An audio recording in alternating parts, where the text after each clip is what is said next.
And when I got to the race on the day, I couldn't run. I was like, what's happening? When I get to uphill, I couldn't run. It was so tough. The following year, I ran my best, 10 hours, 16 minutes. It was not planned. Yeah, it was very big. I celebrated because it's just mentally draining.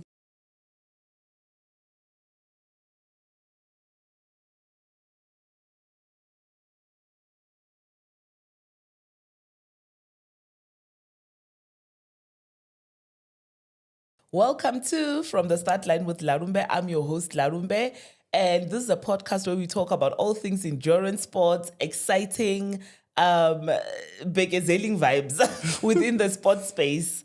Today, we have our Women's Month special. This month will be featuring all the amazing women doing amazing things within the space. Triathlon, any endurance sports actually, within running, within cycling, mountain biking, we'll be covering all of that. Today, I am joined by my guest who truly embodies perseverance and consistency. Refilwe Mokgosi, thank you so much for agreeing to come through. Thank you for inviting me. Are you excited? I'm excited to be here. And sharing the conversation? Yes. Just in 3 words, explain who Refilwe is. Refilwe is a mother of 2 boys, married to Tiro, triathlete. I call myself triathlete, but I'm an athlete. Okay. Because I do everything. Yeah. I'm a professional. I'm an electrical engineer. And yeah, that's me. When did you get into endurance sports? Let's just talk about your sporting journey. Have you always been into sports, or is there something that came along the way? I've always been in sports. I used to play netball when I was young. And in my early 20s, I used to do a lot of aerobics. I loved aerobics. And later on, then I started with the running. So after my second child, I was battling to lose weight. And a friend of mine recommended running. That's when I started running. And fast forward, I saw 94.7 on TV, and I was like, one day I want to do this race. And that's where the cycling started. And swimming was one of the things that I never even thought about. Like I was so scared of water since I was young. I remember we'll go to like river. There's a river where I grew up. So we'll go there and I will just look at people going in and out, and I will never even put my feet in. And later on, we went to Sun City. We're doing the slides, and my friends convinced me to do slide. Then those slides that Yes. you go, and there's a shallow pool there. Then I fell in, and I couldn't stand up. I thought I was going to drown. Everybody was shouting, "Stand up, stand up!" Like just stand on your feet. I couldn't, and lifeguard had to rescue me. And everybody was laughing. And on that day, I knew that I needed to start learning how to swim. And later on, I remember when I took my son for swimming lessons, and there was a class for adults. Then I okay, let me sign up. Do you remember which year this was? It was in 2017. Oh, okay. Yeah. In 2017, then I signed up. I did, I think it was 8 lessons, yeah. And that's when I was starting to be comfortable with swimming. Yeah. Okay. Let's talk about your running journey. Let's start with the running journey, because that was the first thing that came through. How did you end up signing up for Comrades? From going to, I need to lose weight. Okay, let me jog 5 kilometers to, actually, I'm going to run from Durban to Pietermaritzburg. This is so funny, hey? So the group that I joined, they were preparing for Comrades. It was in 2011, and they convinced me to join them for a 50-kilometer race. At that time, I had never done any running races.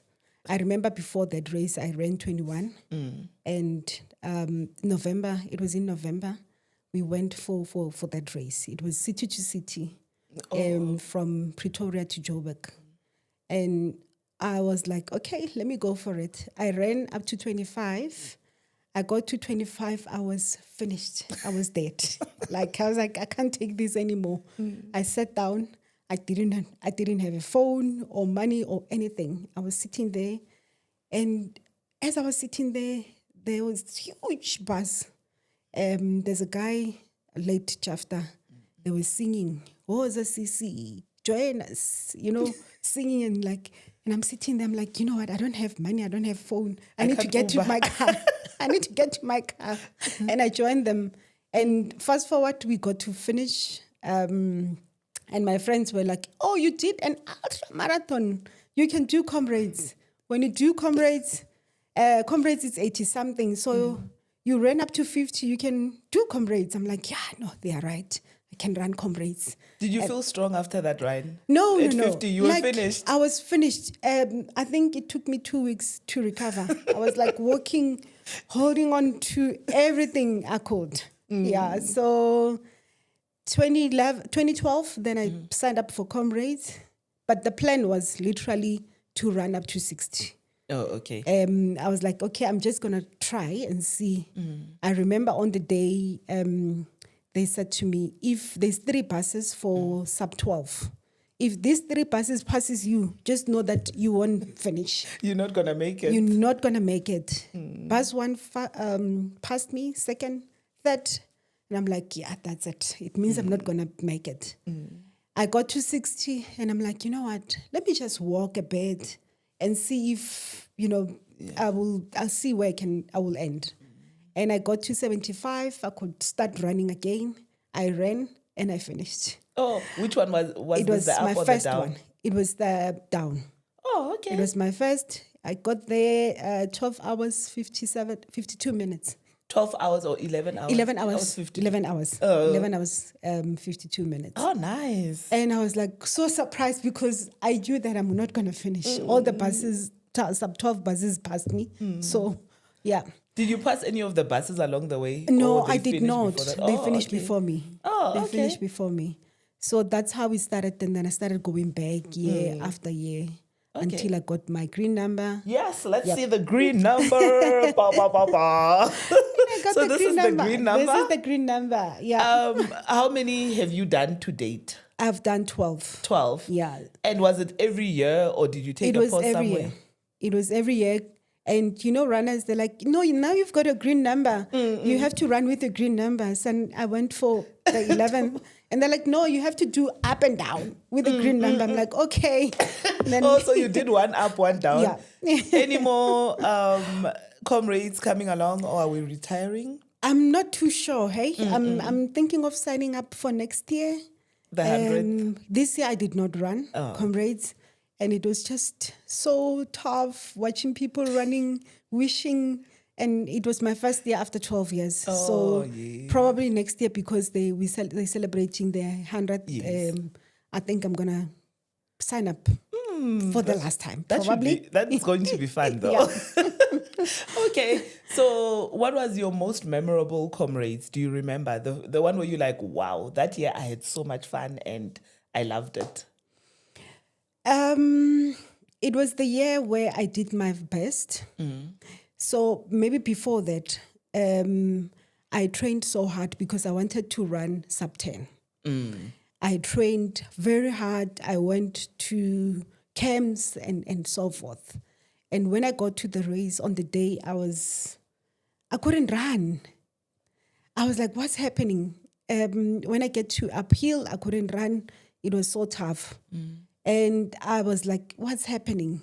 Anyway, fast forward the following year, I was like, you know what? I'm just going to run and see what will happen. I didn't even train hard. You're like, I'm not putting in the effort I put in last year. I was like, no, I'm not going to do that. So on the following year, I ran my best, 10 hours, 16 minutes. It was not planned. So I ran, my watch died. Remember, those I think when you get to 5 hours, the watch dies and stuff. So my watch died, and then I started running. I was just running, passing people. They're like, why are you running so fast? You're going to die along the way. I'm like, oh, it's okay. I will walk. And when I got to the stadium, it was still light. Because normally we get there around 5:30. It's dark. We are tired. On the day, I was so strong. I was bubbly. I was like, what? 10 hours, 16 minutes? I couldn't believe it. That was the year that I enjoyed Comrades. I think it was 2016. And the thing is, you didn't even know what time it was because Exactly. you didn't. Maybe the watches are our biggest hindrances. I think so. Because they're like, hey, well, I'm running at 3 minutes per kilometer. This is You too know, fast, and then your mind yeah. just shuts down. Oh, okay. That's the year that I'll say I enjoyed. Afterwards, I think when I was doing my 10th Comrades, it was the toughest. I thought I was not going to finish. So the pressure from people like, well done, you're still running. Because you have this, they give you a yellow number. So everybody knows that when you've got a yellow number, you're running for your 10th. you're running for your 10th. So everybody's like, well done. And I'm dying. Yeah, people are saying, well done. And if you're in an active running club, they're like, listen, you're coming back with the 10th one. With the 10th one. We need to have the 10th one. So the pressure was too much. I was dizzy on the day. I couldn't take my gels. I was so weak. For the first time, I had to run after the cut-offs. I remember when I got to the second last, it was 2 minutes before the cut-off. And I thought, how will I get to the last cut-off with the 2 minutes and running at this pace?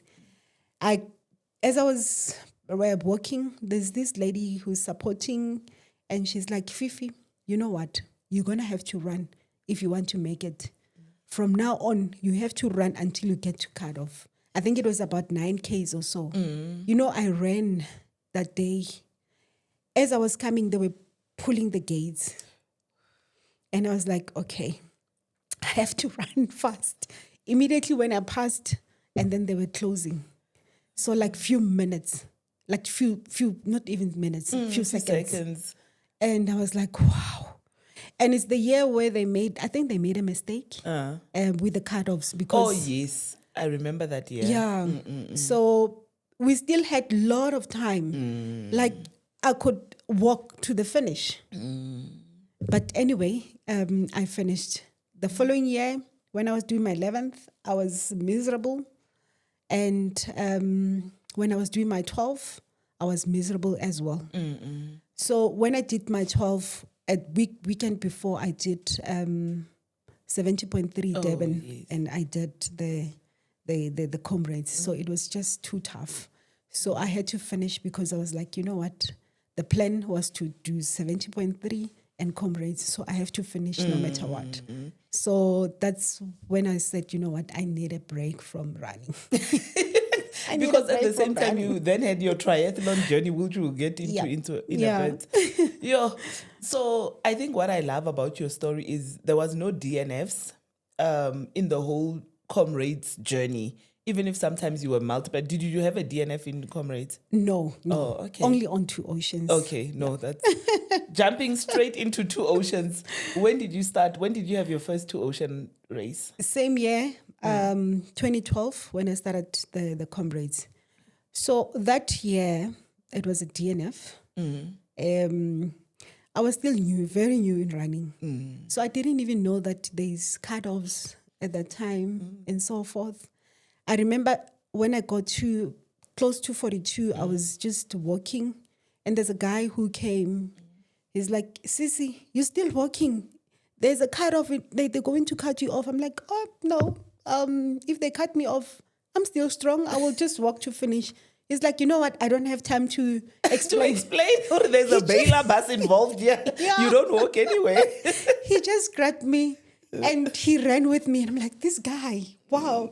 And then we passed the cut-off, and he started explaining that when there's a cut-off, you can't carry on.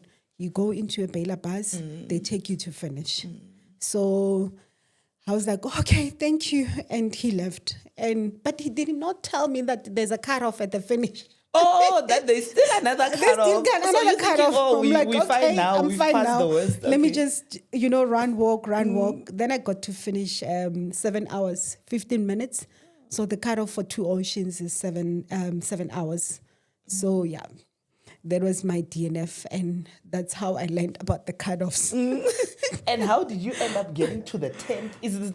This is the blue number? That's the blue number. 2 oceans blue number. Yes.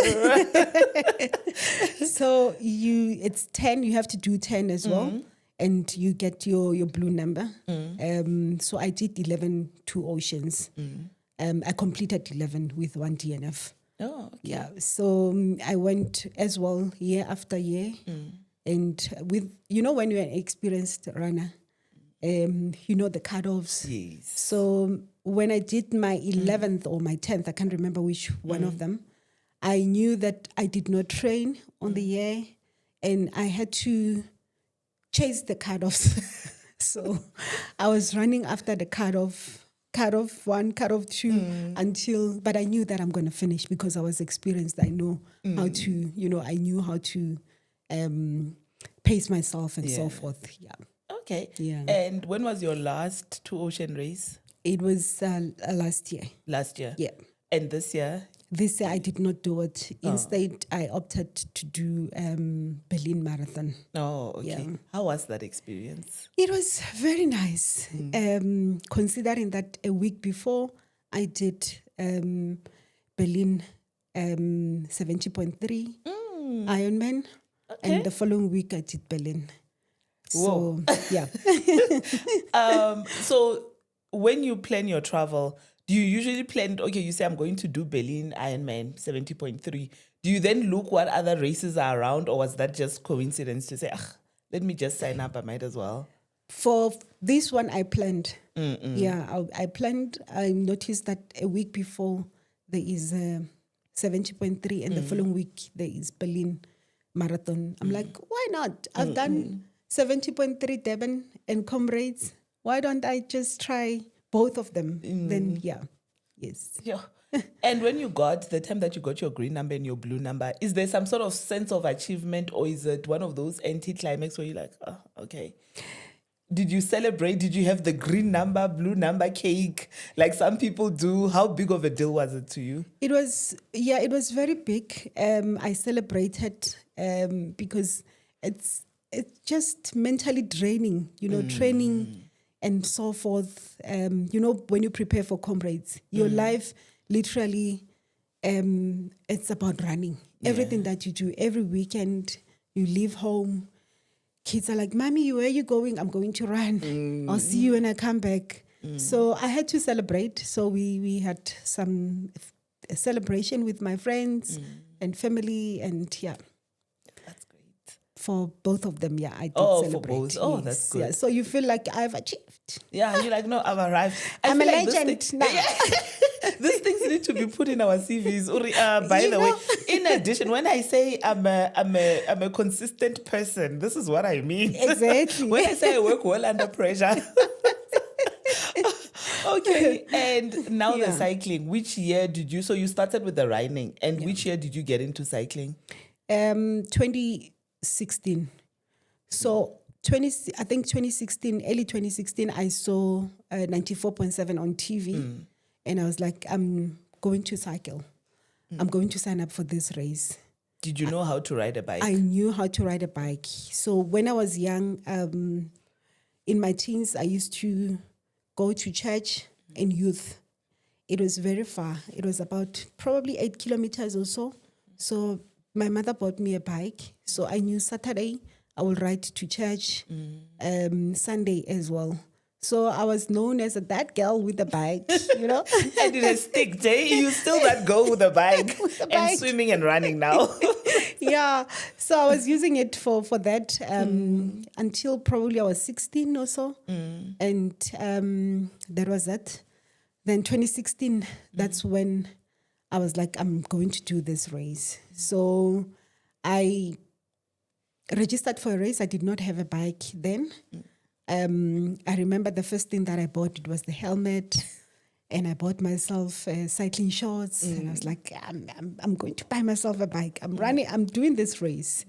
And 2 weeks before the race, I bought myself a bike, and there was no cleats. The guy told me about cleats. What is cleats? Like, okay, come the following week. And then the following week I went, I got cleats, and then he said to me, he gave me a crash course. Like, when you stop 200 meters before you must plan your stops. 200 meters, you must take off your uncleat, and then you can stop. And I was like, oh, it's easy. I can do this. And when I got home, I tried to practice. I fell. I was like, let me put this bike away. Yep. Let me put this bike away. Come race day, I get there. Oh, that day, I was terrified. It was first time I see a lot of cyclists around me. And I'm thinking, how are we going to ride? These people are going to bump me. And I'm like, okay, you know what? Here's the plan. I'm talking to myself at that time. I'm going to stick to the yellow line and just ride on the yellow line so that no one bumps me, because I was terrified that these people are going to bump me. And the guy did not tell me that you have to change the gears, because, BMX... Ooh, yes. There's no gears and stuff. BMX was heavy, guys. It was a heavy bike. But then I get to the race. Then we start the race. First hill, the bike is heavy. I'm like pushing and pushing. The bike is heavy. I'm like, what's happening? The next thing, I'm down. Were you on cleats? I was on cleats. Okay, yeah. I fell and I had to get up, push the bike. And this bike, I'm like, there's something wrong with this bike. What's happening? Okay, then I get to the top of the hill. I go again. I get to another hill. I'm like, this bike is not moving. So it's moving on the downhill, but on the up. On the up, it's not moving. It's not moving. Okay. And the whole race, I think on that day, I fell more than 10 times. And luckily, I finished the race, and I was so happy. And there's a lady, Mandisa. She's like, I saw you riding. Can we do the... Can we have a one-on-one? I'm like, oh yeah, cool, let's do that. And she started telling me about changing gears. I'm like, oh, we can change gears. This is what was wrong. This is what was wrong on the hub wheels. And that's when I started learning how to change the gears, and also going on the downhills. What was your time do you remember, for your first race? I think it was 6 hours, 45 minutes. But that's probably still good. If you were grinding the uphills, probably the highest gear. Oh, okay. Yeah. Did you enjoy it though? I did, because I wanted to learn more about cycling. I was like, I'm a cyclist now. I'm a cyclist. So yeah, I did. Which are some of the highlight races you've done, just cycling races? I've done double century. I've done Maluti. I've done so many races, I can't even remember, but I've done, the longest ride that I did was the 300, the Soshanguve ride tour. I think it was from Soshanguve to Sun City. That's the longest. Or to Mafikeng. That's the longest, yeah. I also did a tour, I think it was in Mauritius. And yeah, so many of them, yeah. Tell me more about the double century. So double century is where you have to ride in a team. Yes. And it's 200 kilometers, yes. Am I correct? What is the most challenging part about that race? Because you're riding in a group, you have to finish in a group, the group that you started with. Yeah. So the most challenging is the training. Because you have to train together as a group. Obviously, there is emotions involved. And on the day of the race, now you have to deal with people. You have to deal... Yeah. Before we even get to the route itself, it's about the team. So, yeah, when people are tired. Yeah. So you have to really talk about it and be okay with it and say, you know what, guys, there is it's not about personalities and so forth. We are here to ride as a team, and we have to be patient. So patient more than anything. The race itself, the first 100 is so nice, super nice. It's flat. You push. We plan to do like 4 hours for the first 100. We did that, and from there it just gets tough. In fact, before 100, sorry, I almost forgot. There is a killer hill. I think it is at 65. That hill. It's about 4 kilometers or so, if I'm not mistaken. So it's continuous climbing of 4 kilometers. Yeah, climbing. So it's just so tough. It's so tough. You have to work as a team. They will push you a bit. And you know, when you get off the bike on the hill, to get back, it's something else. Yeah. So you just have to grind until you get to the top. And from there, it's smooth for like until you get to 120 or so. And the hardest part is the last 3. It's like, I think around 160 or so, the last 40 Ks, where there's 3, they call them 3 sisters. Those hills, you get to the first one and the second one and the third one. At that time, you are so tired. And yeah. So what happens if I'm the slowest rider in the pack? And it gets to a point where I'm like, guys, I can't. I just can't today. If you want to have 2 medals, one for the team and one for finishing, you have to wait for that slowest rider. So luckily in our group, there was strong riders. So as and when somebody's falling behind, they will push them a bit to put them in the group again. And that's how we finished it. But it's a team. You have to mentally be prepared and ready that today is not about you, but it's about the team. So the slowest, you ride at that slow pace. Yeah. Yeah, that's a true definition of I work well in a team. That's why I keep saying these races must be in CVs, because if you write the double century and we got 2 medals, the team spirit and this other medal, then you know these people really do work as a team. Yeah. It's not easy though, but yeah. Some cry and some they shout at you, and but you still have to do it. You're like, guys, we have to do it. And so afterwards that's why you need to be training is important as a team, so that you can understand each other and know how to treat each other. That's what is important. And just that training alone, you need to coordinate everyone's schedule on top of that. Yes. Which is not always possible because people have different priorities. Yes. It's that thing that, when you sign up with a team, you have to sacrifice, at least have few rides with the team. So you have to cancel. You have to be strict about it. If you're not going to make it, it's better to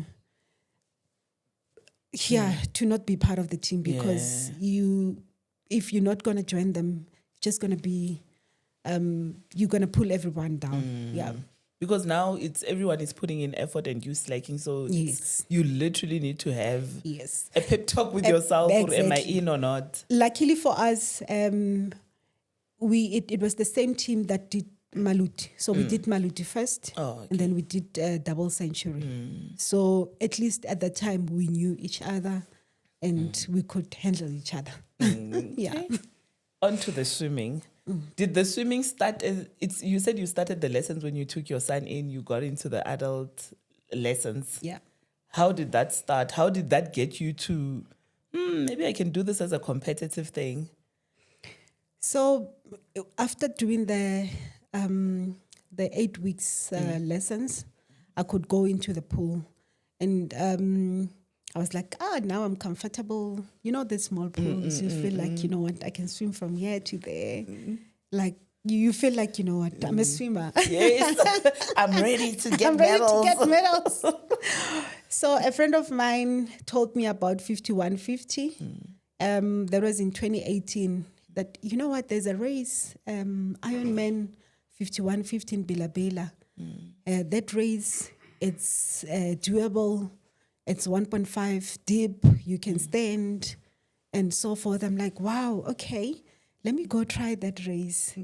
And I think a month before the race, I joined, I took swimming lessons from Vision Active. So I will go and do lessons and so forth, because they were like, if you can swim 25 meters, you're okay. So I went, I started the lessons, and I could swim a lap. And I was like, okay, the plan is when I get there. So I did, I think, about 8 also lessons. The plan was when I get to the race, I'm going to swim 25, stop, swim another 25, you know. And I had everything planned. I was like, I know I can do this. We went to the race. We got there. You see people going in and out, practicing just before the race, just before the race start. I'm like, no, I can't go in. I can't go in. And I'm like, okay, calm down, Fifi, calm down. And the race started. I went in. Oh, it was a different ball at all. My plan just went out the window. I was so scared. I was like, okay, I went in and I'm like, no worries. I swam a bit and I stopped, and I looked at everyone swimming. And I was like, there's no way I'm going forward. I'm like, okay, calm down, calm down, calm down. And then I tried to swim again until to a point where I couldn't do it. And yeah, that was it. That was my first race. That was in 2018. And 2019, I'm like, okay, I'm going to take lessons. There was a group of ladies that were going to do Midma. It's normally in February.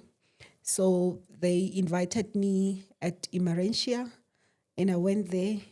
When I got there, on the day, I couldn't get in the water. I was so scared.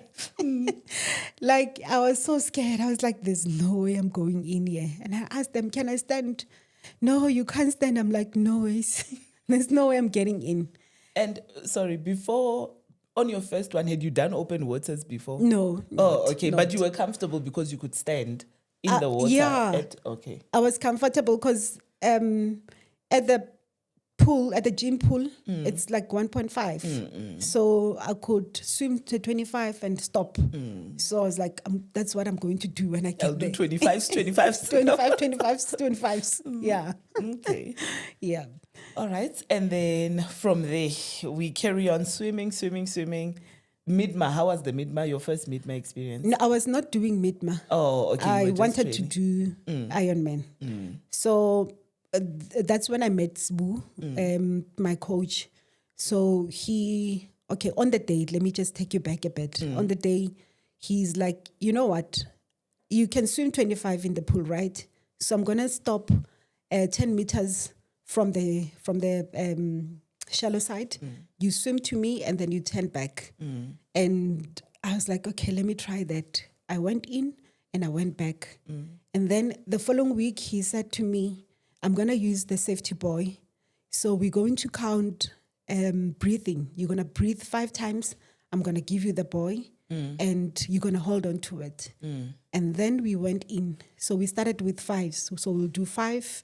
Then I will stop, take a break, another 5, and stop, take another break. The following week, we increase until to a point where I could do about 25. Without the buoy? With the buoy. Oh, okay. And that time, he will hold on the buoy and give it to me. And later on, I signed up for Mossel Bay, 70.3. And he started teaching me how to use the buoy. So I started using the buoy, holding it myself. Oh, so initially it wasn't on you. He would then swim with it. Then give it. Oh, okay. Give it to me. And he taught me how to hold on to the buoy. And that's how I got comfortable a little bit.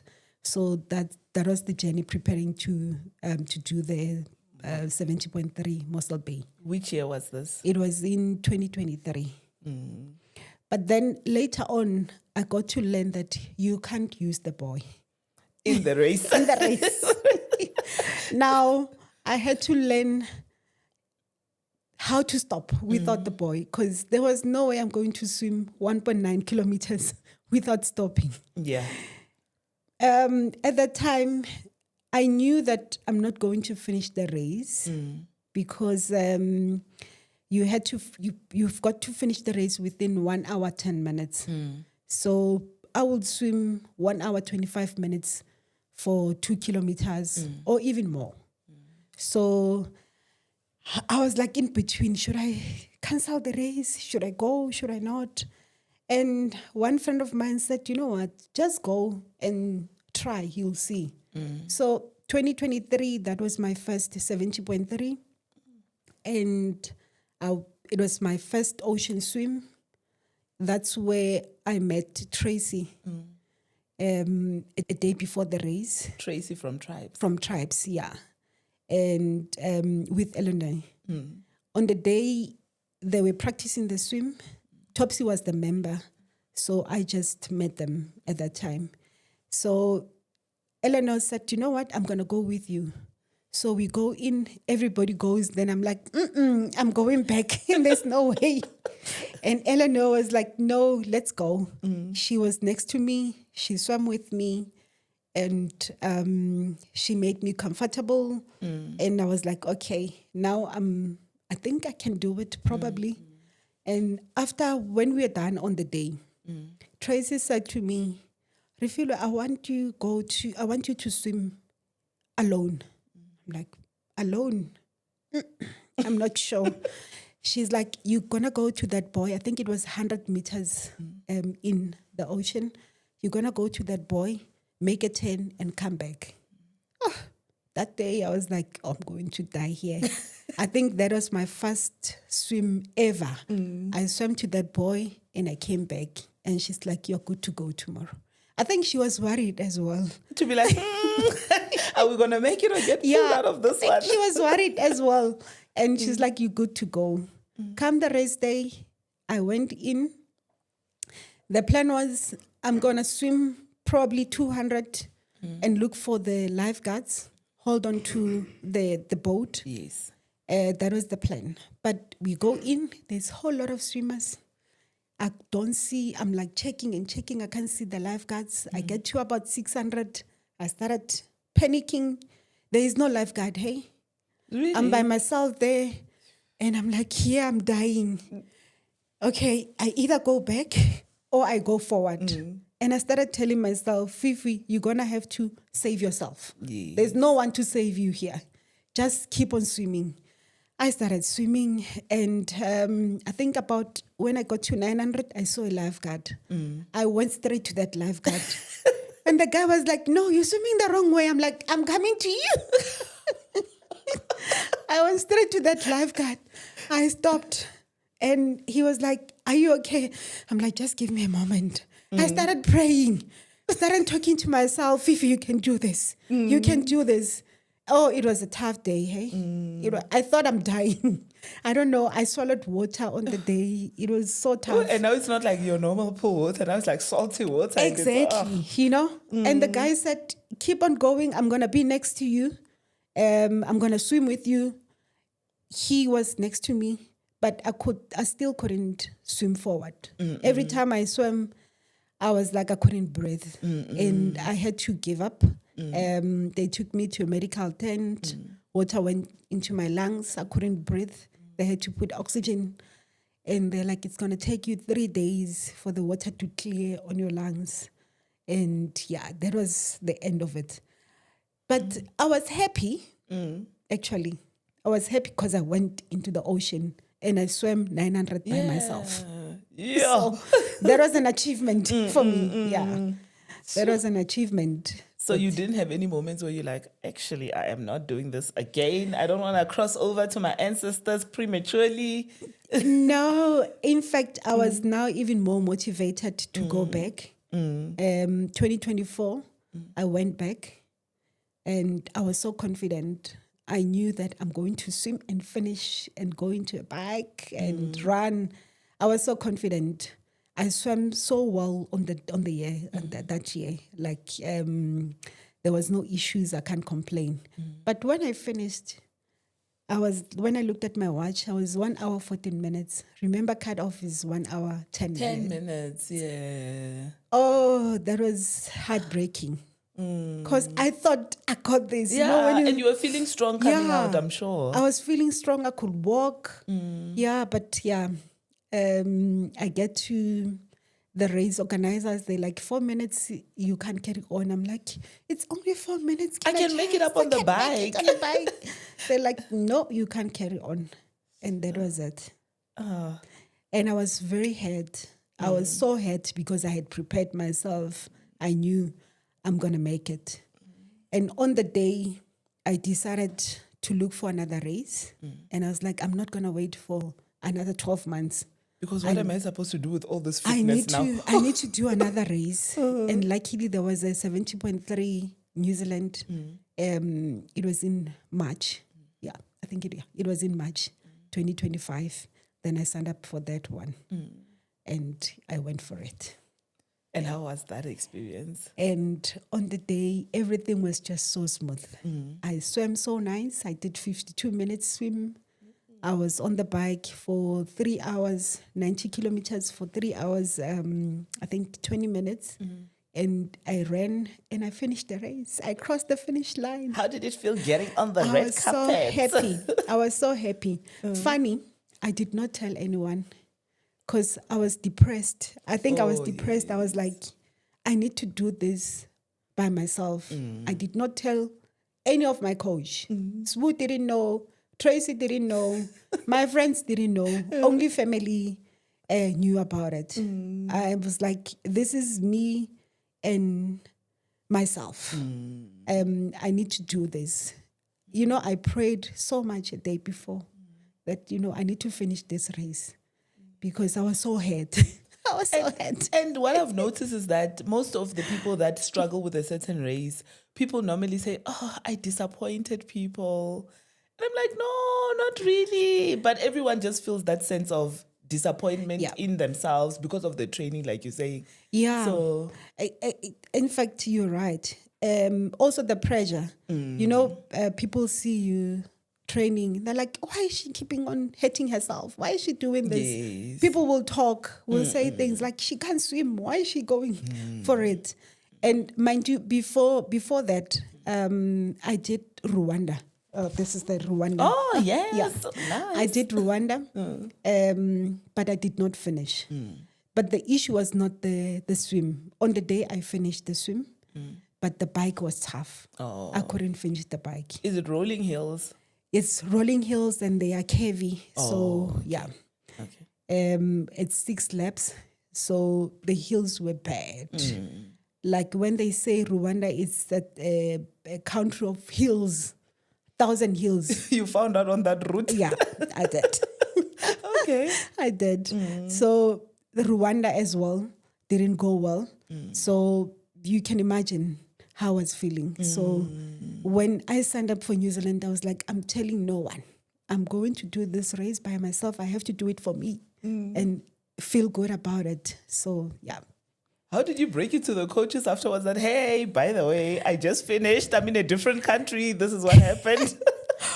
On Saturday, I just said to Tracy and Sbu, like, I've got a surprise for you. I'll tell you tomorrow. Yeah.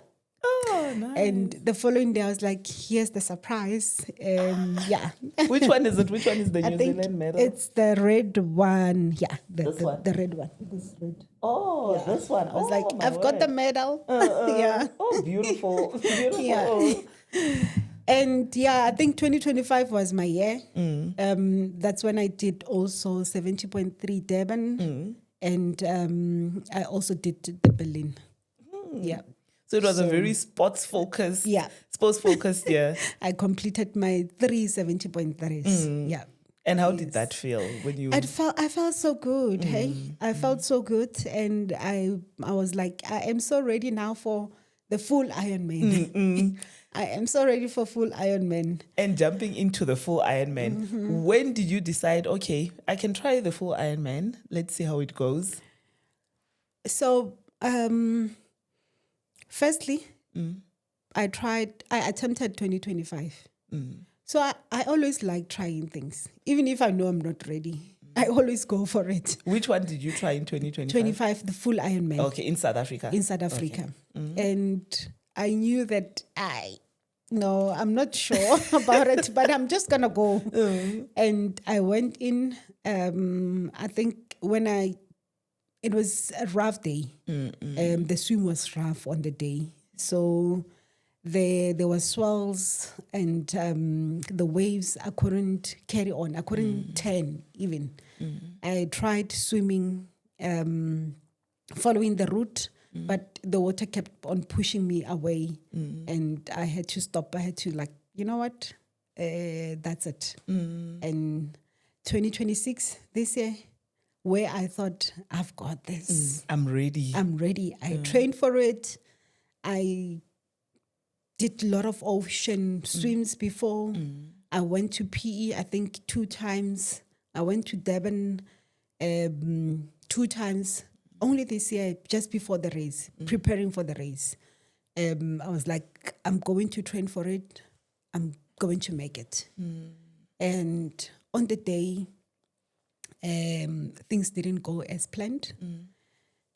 I started swimming and it was a little bit choppy, but then I got tired. As I was swimming, I got tired. And, I remember the lifeguard saying to me, "You're stopping too much. I'm going to stop you." And I'm like, "No, I can do this. I'm carrying on. I'm not stopping." And the last stop, he said to me, "If you stop again, I'm going to put you on the boat." I stopped. He came, he grabbed me. And as he was calling the boat, I ran off from him. I started swimming again.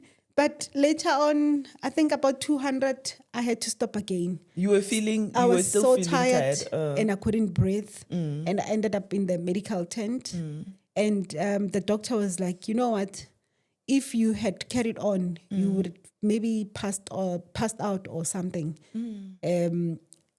I think I was in the medical tent for about 2 hours or so. And I had to go to the hotel and sleep for the whole day. Did they figure out what was wrong? What was causing your exhaustion during the swim? He said there is underlying issues, probably flu and tiredness. When I told him that a week before I did Paris Marathon, he was like, maybe also the marathon as well. So, yeah. So I was not sure, but yeah. Okay. You were in the water, your coaches and people cheering you on, people are tracking you.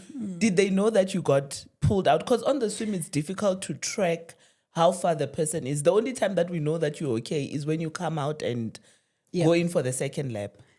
They did not know because they took me out on the other side of the route, swim route, and they took me straight to the medical tent. And they were checking, I'm not coming out, what's happening? They can't track me. And later on, I think after when everybody finished swimming, they came check at the medical tent. That's when they found me. Yeah. What was your feeling around that? Was the disappointment, or was it is what it is, I'm not feeling well? I was disappointed because I had trained a lot and I spent a lot of money going for training. I was disappointed and it is what it is. We'll go back again. Yeah. Definitely. I love that. No, we're going back again. Now, on to the motherhood side, right? You're putting in all these hours, you are training, you are traveling. How do you balance the motherhood side of it? Because normally people are like, "Yo, you want me to go running? No, I don't have time. In the morning, kids drop off, rugby, soccer." How do you balance that to ensure that you still get your cup filled, but also you also fill up your children's cups as well? I'll say I'm one of the luckiest wives because when my kids were young, my husband will be the one who's taking them for their activities, like for the gymnastics and so forth. On every Saturday, they used to do gymnastics, so he will take them as I go for running. And I always balance it in a way that I remember my first son used to play soccer, so I will drop him and do my running while I was waiting for him. So every time I would just use time. So I always have my gym bag with me. So when I drop my son, say for gymnastics, then while I wait, then I run. So I utilize each and every time that I get. So that's how I manage to balance everything. So I remember I used to travel a lot for work. I will go with my gym bag everywhere I go. So when I get a chance, I train. So I plan everything. So I plan my running, swimming, cycling around my life. So if I know that this week, this is my schedule, and that's how I'm going to then fit in the training. Yep. When you do family vacations, do you still train? Yes, luckily my family is active. Oh, okay. So we'll do the hiking together and so forth. So in the morning, I'll wake up and go run for a run and come back. Yeah. Okay. Yes. What are you hoping your children learn from this journey? Watching you with all this races that you do, whether you finish or not, what are you hoping they learn from that? That when you put your mind into something, you can achieve it. Never look at life and say, this is too big for me. Just go for it. You'll never know. You might be lucky. And don't limit yourself and say, I'm not ready. I can't do this. So if you want to do it, just go do it. Yeah. You'd never know. You might win, you might not. If you don't win, you go back again. Yeah. And in this insert of Women's Month, where we're just talking about women doing amazing things in different spaces, what does Women Month mean to you? For me, it's an opportunity for us as women to go out there and do what we do best. I believe that as women, we are gifted. We are special. We can do anything. You can't limit yourself. Yeah. So it's an opportunity for us to embrace that and just, encourage other women, each other, and so forth. So, yeah. That's beautiful. 2 women that have inspired you in life. It could be in life, in sports, but 2 women there's probably more, but the 2 that you can think of right now. I'll say the first one, my mom. That one she's so special. My mom, she did not go to school, but she later on made sure that she go teach herself how to write, how to do things.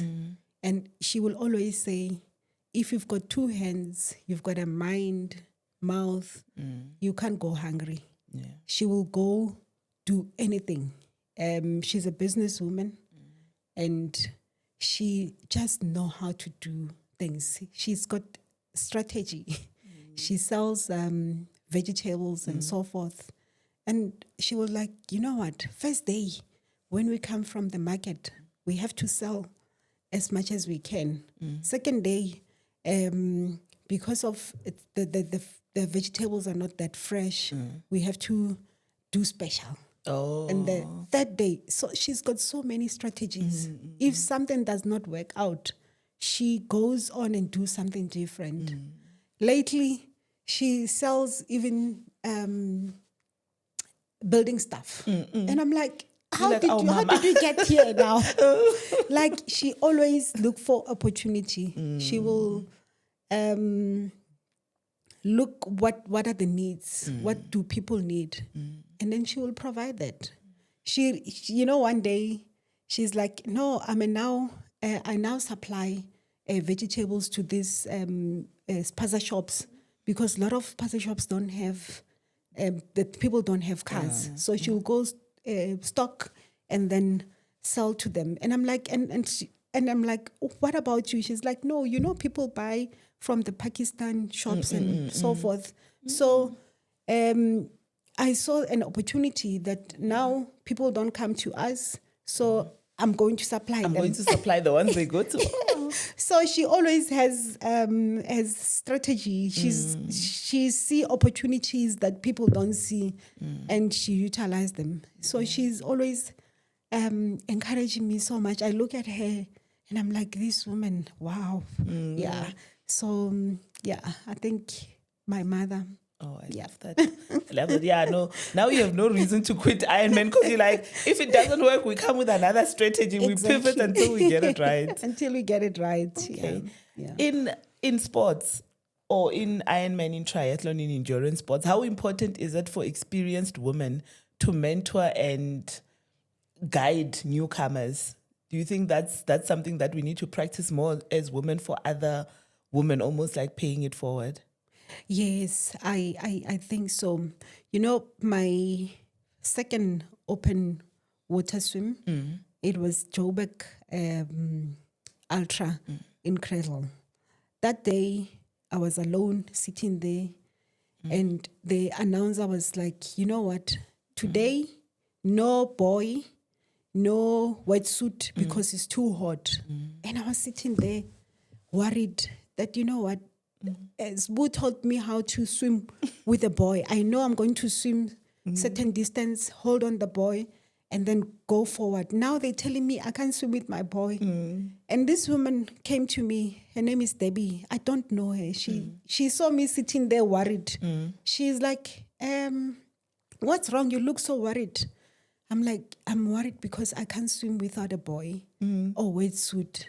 I had practiced with the boy and the wetsuit. So now I don't know if I should do this race. And she's like, just go to the race organizers and tell them you're a beginner and see what they will say. I went there. They said, we'll not allow the boy, but we'll allow you to use your wetsuit. Oh, nice. And I was like, but I can't swim without the boy. And she's like, if you feel you panic or anything like that, just go on your back. You will be fine. Those words, I needed to hear that. They gave me courage. I don't know her. And I went in, and as I was going in, I see people coming back, some on the boats. I'm like, what's happening here? I ended up swimming on my back of the entire race. It was a 600 meters. Okay. I swam that 600 meters on my back. And it's because of that woman I managed to go in. I managed to do it. If it wasn't for her, I wouldn't have done it. So it's always important for women to encourage each other and look out for each other. When you see people there, you don't know what they are thinking. Yeah. But when you see that somebody is worried or is struggling, just go to them and just find out what is the issue. And you'll never know. You might be a hero for them for the day. That's true. Yeah. And as we wrap it up, the hour went by so quickly. What are your parting words to women who are in sports and trying to get into sports? Because some people are like, I already have 5 kids. I'm not doing this. I'm so old. I'm so young. What words would you have for them to encourage them? We are never too old to do anything. And when we put our mind to it, we can do it. Let's talk to other women. Let's encourage each other and do it together. If you are an experienced sport woman, if you find somebody that wants to try, just do it with them. If you have to drop your pace for the day for them, just do it. You don't know what it means to them. Yeah. So we need to support each other and make sure that we make it. What I like about women is that when you support one, you're supporting everyone else. Yes, that's true. Because they're going to give back to others and so forth. And we must never be in a competition. We must always celebrate each other, do things together. There was moments where I couldn't finish the races, but I'm with a friend. I must celebrate them. Yes. Because they have achieved it. They trained as well. It's not about me. I have to deal with my DNFs, but I have to celebrate with my friends as well. and so forth and support them. So we just need to support each other and be there for each other and not compete. There's no need. We're not going to win the race. Exactly. Guys. We're not going for podium finish. So we might as well support each Exactly. other. So that's what I can say. Yeah. And your next big race? I'm planning for Ironman. I still need to finish Ironman. The complete Ironman. I need to complete Ironman. So so my next race is Ironman. So I normally do races in between. I know I've got a tour, cycling tour in September. But I'm using it as part of training and so forth. Yes, but the biggest goal going forward is to complete the full Ironman. Yes. Thank you so much for coming, Refilwe. Thank you for responding to the inbox as I was talking you. I really appreciate it. And I think a lot of people will be inspired by this conversation because I've had a few people saying, no, call Refilwe, she needs to come in. So thank you so much. Thank you for inviting me. It was nice having conversation with you and expressing my journey. There's so many things. Just that, we only have an hour, but yes. All right. I hope to have you back after you complete your Ironman. Definitely. If you've watched up until now, thank you so much for joining. And as Refilwe kept on reiterating on her journey, it's about consistency. It's about pulling through even when it gets difficult, pulling through even when you feel like you're not making progress. So go out there, let's train, let's get into the fitness, and let's do what we can up until a point where we can even sign up for the bigger races and dare to dream bigger. From the start line with Lalumbe, thank you for being here. See you at the start line.